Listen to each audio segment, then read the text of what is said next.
Now, those of you who have read Keynes and followed Keynes' disciple, Professor Hyman Minsky, would be familiar with what he called the three phases of financing.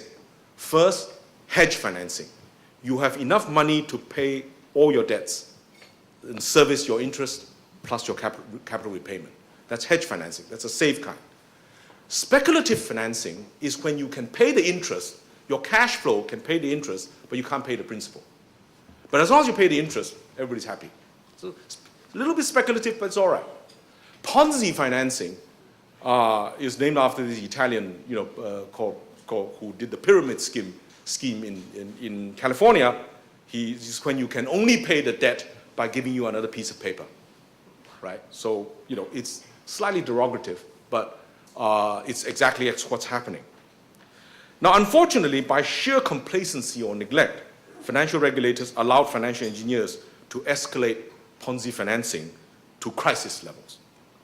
So through securitization, leverage on leverage, such as CDO's tools, you know a lot about this, the complicity of the rating agencies, pro-cyclical accounting and regulatory standards, lax oversight, no examination, the financial engineers built the shadow banking system that at its height is larger than the traditional banking system.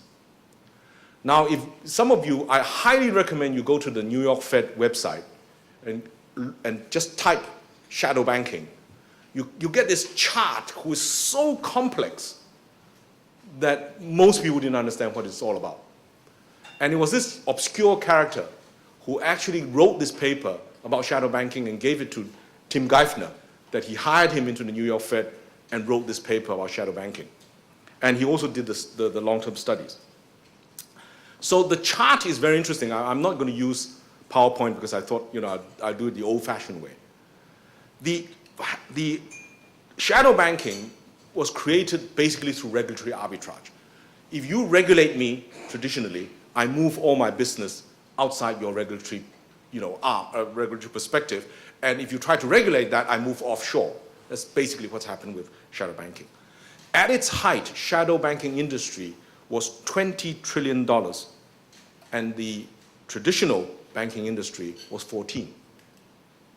So what happened was a classic run, not on the traditional banks, but on the shadow banking industry, and our advanced market regulators were watching the wrong suspects. So you're looking at the guy who's badly dressed, thinking that he's the bank robber, whereas the very well-dressed guy is taking all the money out of the vaults, right? So, this is very problematic. It's very problematic because it was not the savings glut of Asia. As you recall, in 2006, Ben Bernanke wrote a very important paper blaming the inability to manage monetary policy in the United States on the savings glut of Asia. Now, at that time, I was probably too busy, and I didn't have enough research assistants to look into this. I was always uncomfortable with this. I said, how is it that a banker gets into trouble, blames his depositors for depositing too much money? Right? Doesn't make sense. But actually, what the shadow banking statistics now proves, let's get it right. How big is China in 2006? $2.5 trillion. How big was the shadow banking industry? 20 trillion. So who has been creating the money to cause lower and lower interest rates? The shadow banking industry. And is the shadow banking industry included in the monetary aggregates for which the central bank should be monitoring? The answer is no. So we're the fall guys. We're being wrong, accused of something that we were not responsible for. Yes, we contributed to global savings, but we didn't contribute that much because it was the shadow banking system that did it.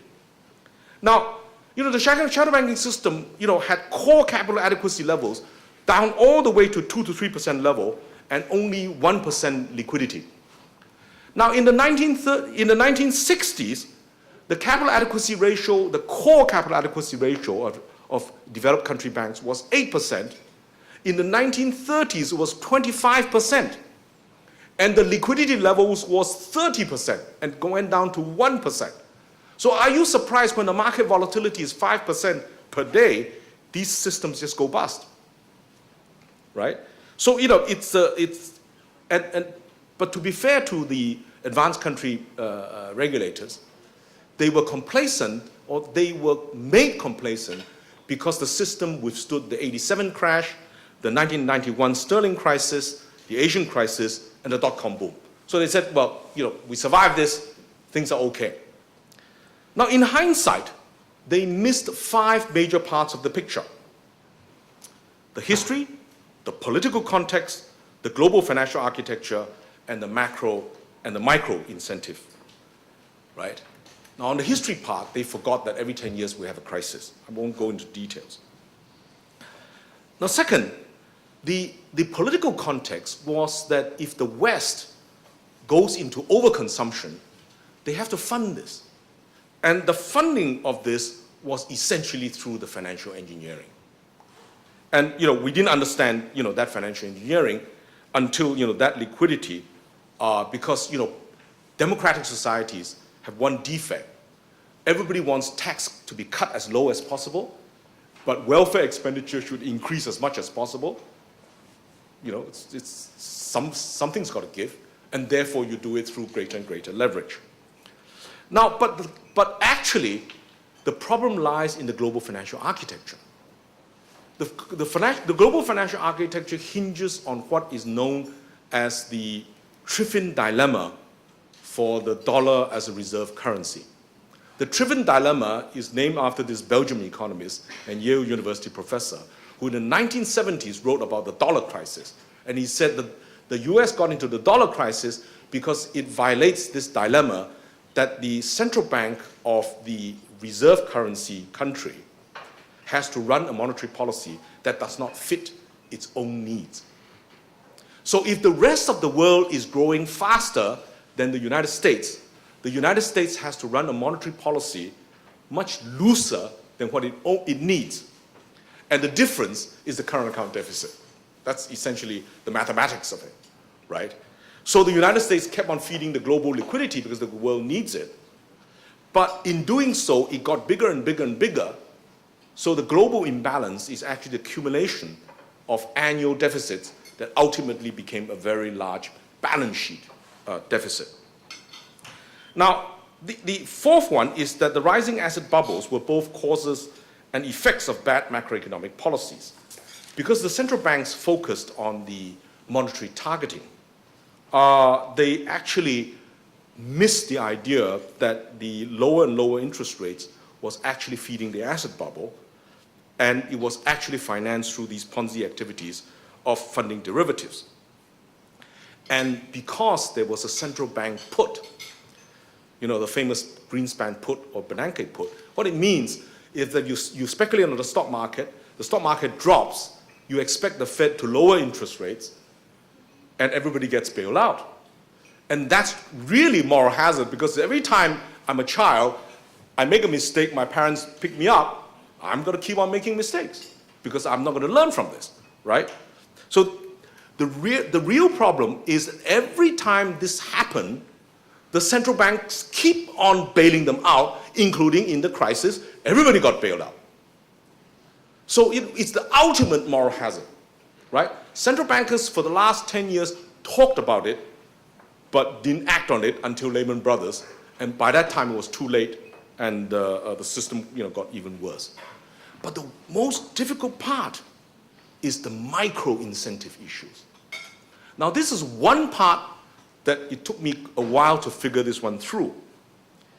Because, the problem with the origination for financial engineering, I seem to be blaming this, and it may not be able to blame on individuals, but the effect of the systems, the outcome, comes out like this. So basically, the way the system works, as we all know, every day you go and read Kramer, you read all these investment planners, they'll tell you the devil take the hindmost. You use words like pump and dump, right? I mean, the whole idea is that we sell you stuff that maybe you don't understand, promise you, dreams that you can actually have good values, but if you're the last guy holding it, you pay. And who paid this time round? ultimately the governments of the advanced countries. Basically, what they did was to take the losses in the financial industry and shifted it into the balance sheet of the public sector, right? And so you have unprecedented balance sheets of central banks that are 3 times larger than just before the crisis. This is incredible. But it can only be done with very complex accounting and regulatory standards. And this is the trick.